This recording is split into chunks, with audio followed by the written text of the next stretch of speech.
함께 찬양하시겠습니다.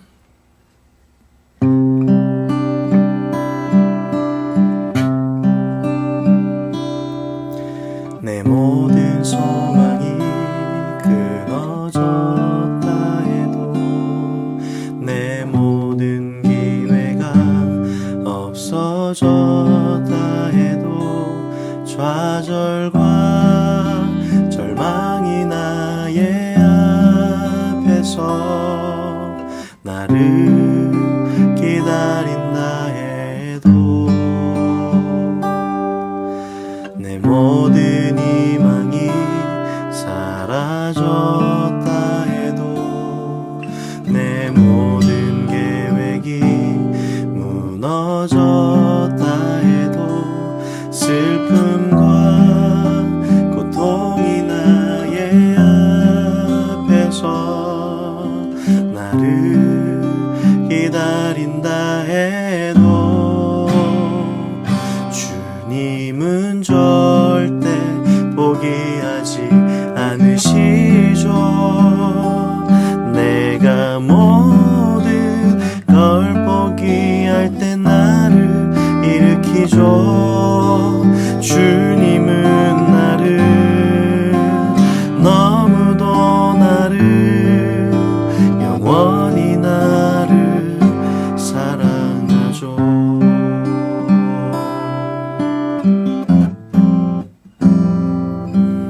내 모든 소망이 끊어졌다 해도 내 모든 기회가 없어졌다 해도 좌절과 절망이 나의 앞에서 나를 기다린다 해도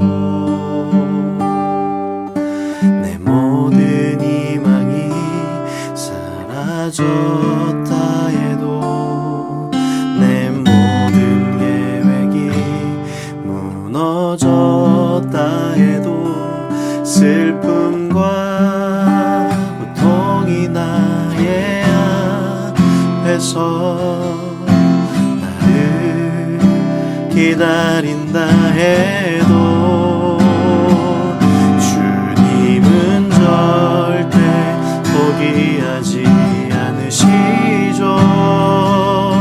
내가 모든 걸 포기할 때 나를 일으키죠. 주님은 나를 너무도 나를 영원히 나를 사랑하죠. 주님은 절대 포기하지 않으시죠. 내가 모든 걸 포기할 때 나를 일으키죠. 주님은 나를 너무도 나를 영원히 나를 사랑하죠. 주님은 나를 너무도 나를 영원히 나를 사랑하죠.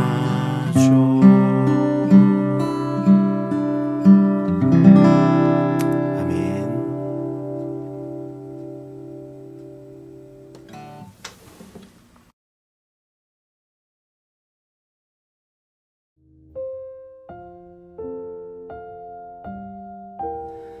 안녕하세요. 퍼듀 제자교회 이종민 목사입니다. 오늘도 함께 느헤미야의 말씀을 묵상하며 함께 은혜를 나누었으면 좋겠습니다. 오늘은 느헤미야 3장 말씀인데 그 부분을 제가 읽어드리겠습니다. 그때 대제사장 엘리야십이 그의 형제 제사장들과 함께 일어나 양문을 건축하여 성별하고 문짝을 달고 또 성벽을 건축하여 한메야 망대에서부터 하나넬 망대까지 성별하였고 그 다음은 여리고 사람들이 건축하였고 또 그 다음은 이무리의 아들 삭굴이 건축하였으며 그 다음은 드고와 사람들이 중수하였으나 그 귀족들은 그들의 주인들의 공사를 분담하지 아니하였으며 그 다음은 금장색 하레야의 아들 우시엘 등이 중수하였고 그 다음은 향품 장사 하나냐 등이 중수하되 그들이 예루살렘의 넓은 성벽까지 하였고 그 다음은 예루살렘 지방 절반을 다스리는 할로에스의 아들 살룸과 그의 딸들이 중수하였고 분무는 베타게렘 지방을 다스리는 레갑의 아들 말기야가 중수하여 문을 세우며 문짝을 달고 잠을 쇠어 빗장을 갖추었고 그 다음은 셀레마의 아들 하나냐와 살랍의 여섯째 아들 하눈이 한 부분을 중수하였고 그 다음은 베레기야의 아들 무슬람이 자기의 방과 마주대한 부분을 중수하였고. 아멘. 오늘은 느헤미야의 동역자들이란 제목으로 함께 은혜를 나누도록 그렇게 하겠습니다. 느헤미야는 왕궁의 편안한 삶을 내려놓고 하나님의 부르심을 따라갔습니다. 그가 기도로 준비하며 예루살렘으로 내려가자 그 가는 길마다 하나님의 형통하심이 따랐습니다. 그는 예루살렘에 도착하여 하나님께 기도하고 직접 성 안을 구석구석 밟고 만지며 준비를 합니다. 그리고 준비를 마친 그와 이스라엘 백성들은 다음과 같은 말로 2장의 마지막 부분을 장식하지요. 이제 예루살렘 성벽을 다시 쌓읍시다. 다시 이런 수치를 당하지 맙시다. 일어나 건축합시다. 하나님의 역사가 이제 하나님의 사람들에 의해 일어나고 있는 것입니다. 우리가 살고 있는 지금도 하나님의 역사는 계속 일어나고 있지요. 하나님의 사람들을 통해서입니다. 그리고 여러분이 하나님의 사람들입니다. 지금과 같이 어려운 순간에도 우리는 하나님의 역사를 만들어내 갑니다. 여러분의 삶의 그 작은 일상 속에서도 하나님의 역사를 일구어 나가는 그런 우리 모두가 되기를 간절히 바랍니다. 오늘 느헤미야 3장은 많은 사람들의 이름이 나오는데요. 느헤미야와 그의 동역자들, 그들이 이제는 공사 현장으로 직접 들어가 자신의 자리에 배치되어 성벽을 재건하기 시작합니다. 예루살렘 성벽은 그냥 담벼락과 같은 것이 아니었죠. 적군들에게는 공격하기 어려워야 했고 아군에게는 수비하기가 용이한 아주 두껍고 튼튼한 성벽이어야 했습니다. 그 위로 사람과 말도 지나다녀야 했으니 잘 지어져야 했습니다. 그동안 수십 년이 지났지만 진척도 잘 되지 않았던 그런 성벽 공사였는데 이 하나님의 손길이 닿자 2달도 안 되는 52일 정도의 기간 동안 이것이 완성이 됩니다. 여기엔 하나님의 역사가 있고 느헤미야의 기도가 있고 하나님의 사람들과 또 느헤미야의 동역자들이 있었기 때문에 이것이 완성이 되었던 거죠. 느헤미야는 예루살렘 성벽의 건축을 위해 모든 백성들의 마음에 사명을 주었습니다. 그들 모두를 보면 모두 다양한 직업을 가졌고요. 다양한 지역과 사회 계층의 사람들이었습니다. 그런데 그들 모두가 한마음이 되어서 헌신적인 팀워크를 갖고 이 사명을 이루어내고 있는 것입니다. 이 하나님의 일에 동참한 이 헌신된 동역자들의 이야기가 바로 오늘 3장의 이야기입니다. 그렇다면 오늘 성벽을 재건하는데 가장 먼저 시작된 곳은 어디일까요? 1절은 이렇게 시작합니다. 그때 대제사장 엘리야십이 그의 형제 제사장들과 함께 일어나 양문을 건축하여 성별하고 문짝을 달고. 아멘. 무엇으로 시작하냐면 대제사장들이 양문을 건축함으로 시작이 됩니다. 이 양의 문은 성전에서 제사가 있을 때 제사로 바쳐질 양들이 들어오는 그런 문이었습니다. 이스라엘 백성들을 거룩하게 할 예배, 또 그에 드려질 거룩한 제물이 들어오는 문인 것입니다. 제사장들은 그곳을 제일 먼저 건축하고 그것을 거룩하게 성별하였습니다. 기름을 바르고요, 기도를 하고 또 말씀을 선포하며 그 문을 세우고 성별하였던 것이죠. 양문은 그렇게 이 성변 재건의 첫 시작이었고 한 바퀴를 다 돌고 성벽이 동그랗게 완성이 되는 마지막 종착지 역시 양의 문이었습니다. 사랑하는 여러분, 우리의 어린 양은 누구십니까? 우리의 죄를 위해 십자가에 달려 돌아가신 그리고 부활하신 예수 그리스도 아닙니까? 우리의 시작과 끝도 바로 예수 그리스도입니다. 우리가 무엇을 시작하든 예수 그리스도로 시작하고 무엇을 마치든 예수 그리스도로 마칩니다. 그래서 저와 여러분 우리를 그리스도인이다라고 부르는 것이죠. 오늘 성벽 재건을 시작하며 이스라엘 공동체는 알았습니다. 이것이 어디에서부터 시작되는 것인가, 그리고 어디에서 맞춰지는 것인가를 함께 공감합니다. 그들의 중심에는 하나님의 말씀이 있었고 그들의 삶은 예배가 중심이었습니다. 그들의 시작이 그들의 정체성을 정의해 주었습니다. 사랑하는 여러분, 무엇을 시작하시든지 주님과 함께 시작하시기 바랍니다. 여러분의 시작이 바로 주님입니다. 그리고 무엇을 마치시든지 주님과 함께 마치시기 바랍니다. 여러분, 그래서 우리들은 첫 열매를 하나님께 드리고 또 11조를 헌금하기도 합니다. 새로운 곳으로 이사를 가면 이사 예배를 드리고 새로운 가정이 시작될 땐 결혼 예식을 드립니다. 정체성을 드러내는 것이죠. 이 집이 누구의 것인가? 이 가정이 누구의 가정인가? 누가 주인인가? 하는 것을 드러내는 것입니다. 어린아이가 태어나면 감사 예배를 드리고 첫 생일을 맞으면 돌 감사 예배를 드리죠. 새로운 직장을 출근할 때, 또 새로운 사업체를 열 때도 감사 예배를 드립니다. 그 시작하는 것의 정체성을 나타내기 위함입니다. 마치는 것도 마찬가지죠. 한 사람이 일생을 마치고 천국으로 돌아갈 때 우리는 장례 예배를 드립니다. 하나님의 손에 맡겨드리는 것이죠. 우리의 시작, 그리고 우리의 끝이 바로 우리의 주인이신 하나님이시다라는 것을 고백하는 자리입니다. 우리들의 기도도 그런 모습입니다. 하루를 시작하며 기도하고 마치는 잠자리에서 또 기도합니다. 식사를 하기 전에 감사 기도를 드리고요. 식사를 마치고도 감사히 먹었음을 기도합니다. 시험을 보러 가는 학생은 시험을 보기 전에 기도하고 또 마치고 감사 기도를 드립니다. 우리가 이렇게 하는 이유는 바로 내 삶의 정체성이 무엇인지를 고백하는 것입니다. 나는 그리스도인입니다. 나의 시작과 끝은 오직 예수 그리스도입니다. 라고 세상에 향해 열심히 고백하고 결단하는 것이죠. 사랑하는 여러분 무엇인가를 시작하실 때 어떤 것으로 시작하십니까? 우리의 처음 것이 우리의 전부를 말해줍니다. 여러분 무엇을 시작하실 때마다 먼저 주님 앞에 기도하시기 바랍니다. 그리고 또 예배 드리시기 바랍니다. 앞으로 시작될 것의 주인을 하나님으로 고백하시기 바랍니다. 그렇게 하루하루를 살아간다면 우리 삶 전부가 그리스도를 따라가는 주님이 주인 되신 그런 삶이 될 것입니다. 오늘 하루도 이제 시작되었죠. 여러분 오늘 하루는 무엇으로 시작하기 원하십니까? 예수 그리스도로 시작하고 예수 그리스도로 마치는 오늘 하루가 되시기를 간절히 소망합니다. 이제 양문으로 시작된 성벽 건축이 정말 다양하고 많은 사람들에 의해 이루어지는 것을 3장이 말하고 있는데요.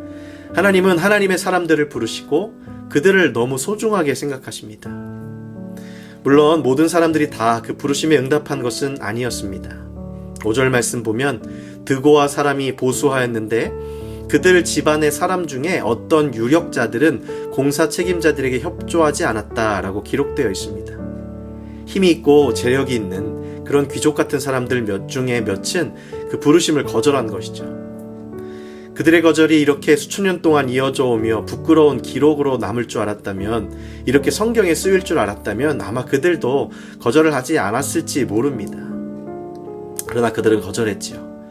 여기에서도 우리가 깨달을 수 있는 것은 모든 사람이 다 부르심에 응답하는 것은 아니라는 것입니다.